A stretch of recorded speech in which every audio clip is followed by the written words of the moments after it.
If you pay attention to the world around you, you'll notice that patterns begin to emerge. And this tragic shooting at the nightclub in Colorado is no different. When I found out about this, though, I had my suspicions, and here's the comment that I left on the video that I was watching. And as you'll see here, I got a reply to that comment. And the interesting thing about it is, well, that reply happened to be correct.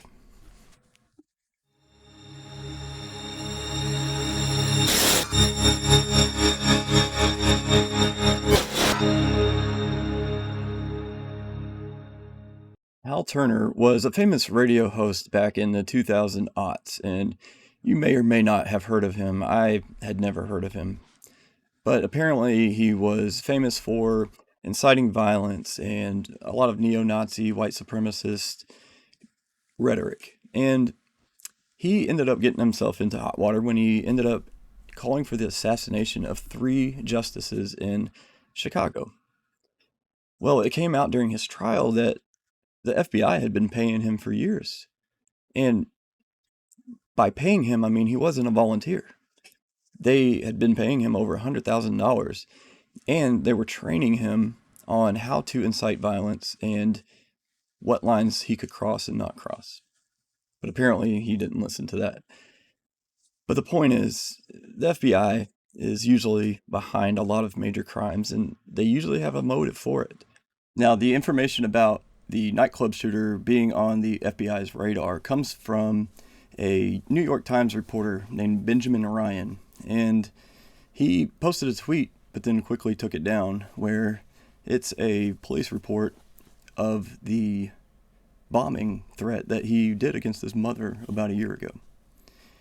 And they're now trying to hide it all. So here you go.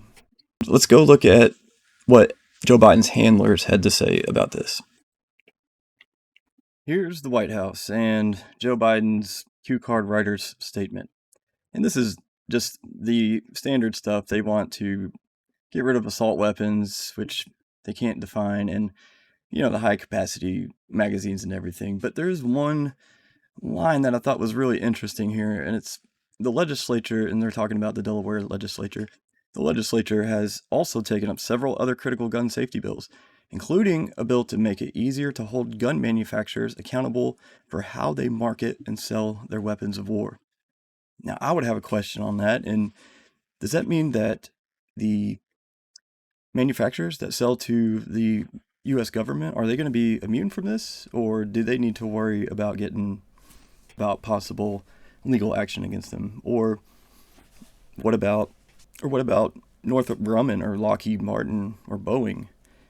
Should we prosecute them for possible weapons of war and the innocent lives that those weapons have taken? What you're seeing on the news media today, and specifically the national news coverage, even though the local news stations are owned by national corporate entities, a lot of it, what you see, is just there because they want you to believe a certain way. And this is all put together, manufactured.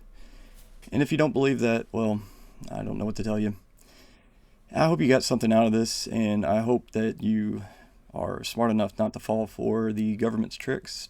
And I hope you join me in calling for the absolute abolition of the FBI and CIA. And you can say, well, the FBI does good things, though. Well, that's true, but if a child molester pays his taxes, are we going to just kind of forgive him for that? So please hit the like button on this video if you haven't, and while you're down there, subscribe if you're not already. And thank you. I really appreciate you coming by and watching this, and I hope you got something out of it. Please share it with your friends and family, and comment down below and let me know what you think.